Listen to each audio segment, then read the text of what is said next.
Praise the Lord. யோவான் எழுதின சுவிசேஷம் 2ஆம் அதிகாரம். 3ஆம் நாளிலே கலிலேயாவிலுள்ள கானா ஊரிலே ஒரு கல்யாணம் நடந்தது. இயேசுவின் தாயும் அங்கே இருந்தாள். இயேசுவும் அவருடைய சீஷரும் அந்த கல்யாணத்துக்கு அழைக்கப்பட்டிருந்தார்கள். திராட்சரசம் குறைவுபட்ட போது இயேசுவின் தாய் அவரை நோக்கி, அவர்களுக்கு திராட்சரசம் இல்லை என்றாள்.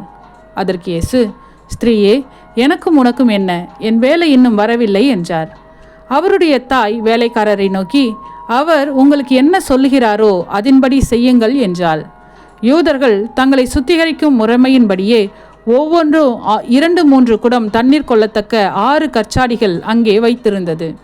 இயேசு வேலைக்காரரை நோக்கி, ஜாடிகளிலே தண்ணீர் நிரப்புங்கள் என்றார். அவர்கள் அவைகளை நிறைய நிரப்பினார்கள்.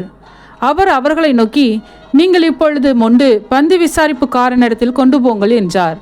அவர்கள் கொண்டு போனார்கள். அந்த திராட்சரசம் எங்கே இருந்து வந்ததென்று தண்ணீரை மொண்ட வேலைக்காரருக்கு தெரிந்ததே அன்றி பந்தி விசாரிப்புக்காரனுக்கு தெரியாததினால் அவன் திராட்சரசமாய் மாறின தண்ணீரை ருசி பார்த்தபோது மணவாளனை அழைத்து, எந்த மனுஷனும் முன்பு நல்ல திராட்சரசத்தை கொடுத்து ஜனங்கள் திருப்தி அடைந்த பின்பு ருசி குறைந்ததை கொடுப்பான். நீரோ நல்ல ரசத்தை இதுவரைக்கும் வைத்திருந்தீரே என்றான். இவ்விதமாக இயேசு இந்த முதலாம் அற்புதத்தை கலிலேயாவிலுள்ள கானா ஊரிலே செய்து தம்முடைய மகிமையை வெளிப்படுத்தினார். அவருடைய சீஷர்கள் அவரிடத்தில் விசுவாசம் வைத்தார்கள். அதன் பின்பு அவரும் அவருடைய தாயாரும் அவருடைய சகோதரரும் அவருடைய சீஷரும் கப்பர்நகூமுக்கு போய் அங்கே சில நாள் தங்கினார்கள். பின்பு யூதருடைய பஸ்கா பண்டிகை சமீபமாய் இருந்தது.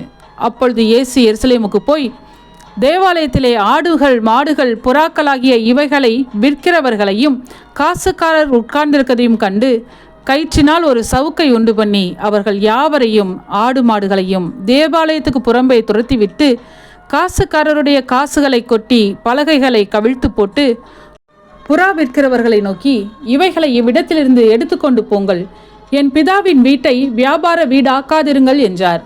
அப்பொழுது, உம்முடைய வீட்டை குறித்து உண்டான பக்தி வைராக்கியம் என்னை பட்சித்தது என்று எழுதியிருக்கிறதை அவருடைய சீஷர்கள் நினைவு கூர்ந்தார்கள்.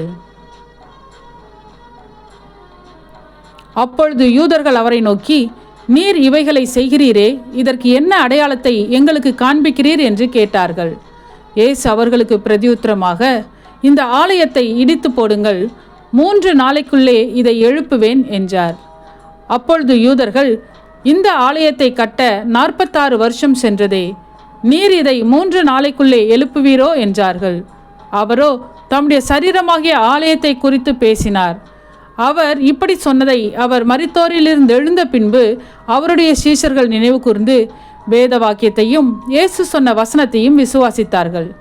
பஸ்கா பண்டிகையிலே அவர் எருசலேமில் இருக்கையில் அவர் செய்த அற்புதங்களை அநேகர் கண்டு அவருடைய நாமத்தில் விசுவாசம் வைத்தார்கள். அப்படி இருந்தும் இயேசு எல்லாரையும் அறிந்திருந்தபடியால் அவர்களை நம்பி இணங்கவில்லை.